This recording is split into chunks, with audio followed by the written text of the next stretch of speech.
Question number 1 में हमें बोला है prove that root 5 is irrational. हमें ये प्रूव करना है कि रूट 5 एक इररेशनल नंबर है। ये हम कैसे करेंगे? By contradiction method. Contradiction method में क्या होता है कि हम कुछ एज्यूम कर लेते हैं, कुछ मान लेते हैं, और जो बात हम मानते हैं, जो हमने एज्यूम किया, उसको गलत प्रूफ कर देते हैं, इनकरेक्ट प्रूफ कर देते हैं। लाइक हम एज्यूम करेंगे let root 5 is a rational number. हमें प्रूव करना था कि रूट 5 एक इररेशनल है, लेकिन हमने एज्यूम क्या कर लिया कि रूट 5 एक रैशनल नंबर है। तो हम क्या करेंगे, हम इस बात को कि रूट 5 एक रैशनल नंबर है गलत प्रूफ कर देंगे, हम अपनी एजम्पशन को रॉन्ग प्रूफ करेंगे। अब अगर हम ये प्रूव कर देते हैं कि रूट 5 एक रैशनल नंबर नहीं है, तो अल्टीमेटली उसको हम इररेशनल नंबर की कैटेगरी में डाल सकेंगे। तो अब कैसे करेंगे, आगे ध्यान से समझना। अब क्योंकि अब हमने एज्यूम किया है कि रूट 5 एक रैशनल नंबर है, तो हम रूट 5 को p अपॉन q फॉर्म में लिख सकते हैं। Root 5 is equal to p upon q, where p and q are coprime integer and q is not equal to 0। अब बच्चा ये p एंड q इधर मैंने लिखा कि ये को-प्राइम इंटीजर है। अब ये वर्ड को-प्राइम का मतलब क्या है? फॉर एग्जाम्पल अगर मैं ले लेता हूं 3/7, अब 3 और 7 दोनों किसी सेम नंबर से डिविजिबल है 1 के अलावा? नहीं, 3 और 7 ओनली 1 से ही डिविजिबल है, सेम नंबर 1 से डिविजिबल है, और इसके अलावा 3 और 7 किसी सेम नंबर से डिवाइड नहीं, यानी कि 3 और 7 में कोई भी कॉमन फैक्टर अदर देन 1 को छोड़ के कोई भी कॉमन फैक्टर नहीं है, तो 3 और 7 को प्राइम है। तो इस तरह से हमने p और q को भी क्या अज्यूम करा है कि p और q क्या है, को प्राइम इंटीजर्स है। अब नेक्स्ट स्टेप होगा क्रॉस मल्टीप्लाई।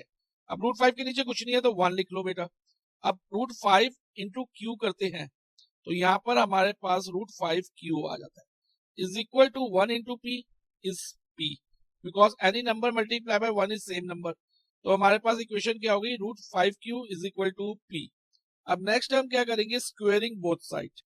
अब अगर हम बोथ साइड का स्क्वायर करते हैं तो एलएचएस में हमारे पास हो जाएगा रूट 5 क्यू होल स्क्वायर, और आरएचएस में हो जाएगा पी स्क्वायर। अब रूट 5 का स्क्वायर क्या होगा बच्चा, रूट 5 इंटू रूट 5, और root 5 multiply root 5 is root 25, और स्क्वायर रूट ऑफ 25 क्या होगा, 5।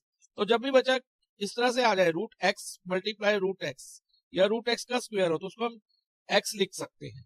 तो रूट 5 का स्क्वायर को हम क्या लिख सकते हैं, 5, डायरेक्टली 5 लिख देंगे, और क्यू का स्क्वायर क्यू स्क्वायर हो जाएगा, is equal to P square. अब नेक्स्ट हम क्या करेंगे, इधर जब 5 क्यू स्क्वायर के साथ मल्टीप्लाई में है ना, इसको हम पी स्क्वायर के साथ शिफ्ट कर देंगे, तो ये हो जाएगा Q square is equal to P square upon 5। Q square is equal to P square upon 5, और इसे हम इक्वेशन 1 कंसीडर करेंगे। ये आगे यूज होगी इक्वेशन, ओके बच्चा।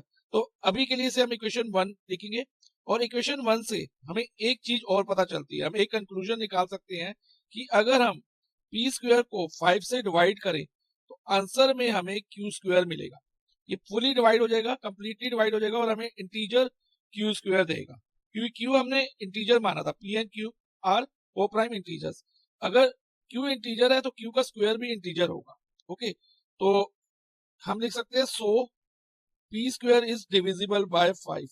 अब अगर बच्चा पी स्क्वायर 5 से डिविजिबल है ना, तो पी भी 5 से डिविजिबल होगा। ऐसा क्यों है, फॉर एग्जाम्पल 5 स्क्वायर क्या होता है, 25। अब 25 5 से डिविजिबल होके 5 आता है, यानी कि 5 स्क्वायर 5 से डिविजिबल है, तो 5 भी 5 से डिविजिबल होगा, हमेशा ऐसा होगा। तो 5 डिवाइडेड बाय 5 करके क्या आएगा, 1 आएगा, और ये हर नंबर के लिए ट्रू है, आप कोई भी नंबर लेके ट्राई कर सकते हो।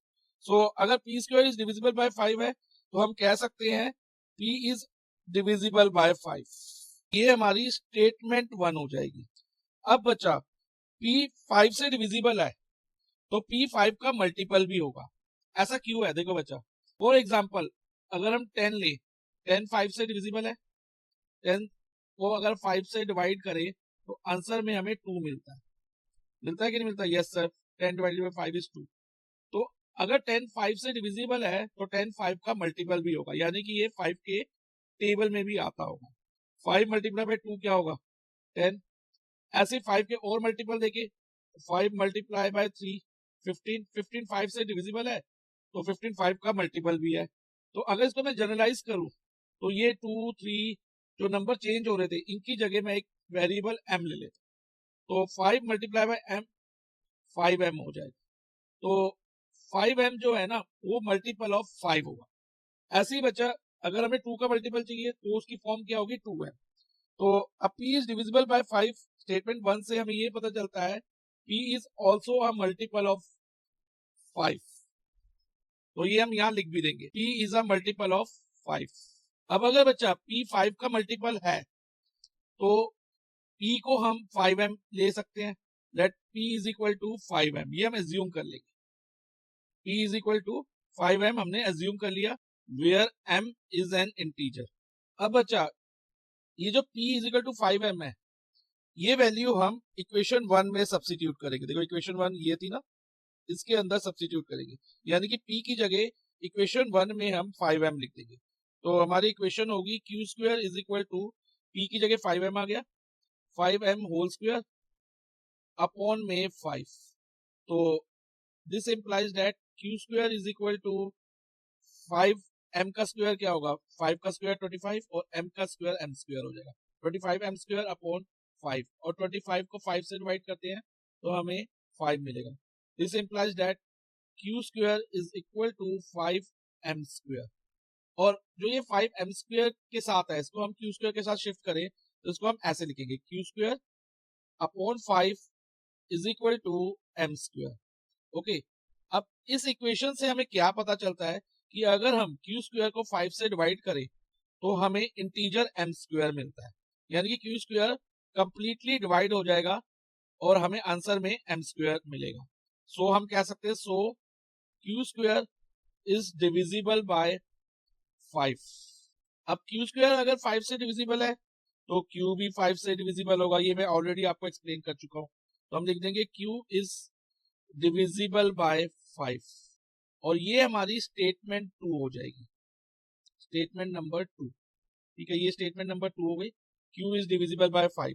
अब फ्रॉम स्टेटमेंट 1 एंड स्टेटमेंट 2 हम ये इन्फ्रेंस निकाल सकते हैं कि पी एंड क्यू दोनों 5 से डिविजिबल है। Therefore P and Q R both divisible by 5। अब बच्चा पी एंड क्यू दोनों 5 से डिविजिबल हो गए तो पी एंड क्यू का कॉमन फैक्टर 5 भी आ गया 1 के अलावा। लेकिन हमने क्या अज्यूम करा था कि P and Q coprime integer है, यानी कि उनका कोई कॉमन फैक्टर नहीं है अदर देन 1 को छोड़ के, लेकिन इधर कॉमन फैक्टर हमारा 5 भी आ गया। तो इससे ये फैक्ट कॉन्ट्राडिक्ट हो गया कि P and Q coprime integer है। तो हम लिख देंगे this contradict the fact, contradict मतलब गलत प्रूव हो गया, this contradict the fact that P and Q R coprime integers. अब बच्चा ये बात गलत प्रूव हो गई, पी एंड क्यू जो है कोप्राइम इंटीजर है, ये गलत प्रूव हो गया। तो ये गलत क्यों प्रूव हुआ, ये कॉन्ट्रडिक्शन क्यों अराइज करी, क्योंकि हमारी अजम्पशन ही गलत थी कि रूट 5 एक रैशनल नंबर है। तो हम लिखेंगे this contradiction has arisen due to our wrong assumption that root 5 is a rational number. ये कॉन्ट्रडिक्शन क्यों अराइज करी, क्योंकि जो हमारी अजम्पशन थी कि रूट 5 एक रैशनल नंबर है वो गलत प्रूव हो गई, कि यानी कि ये बात गलत प्रूव हो गई कि रूट 5 एक रैशनल नंबर है।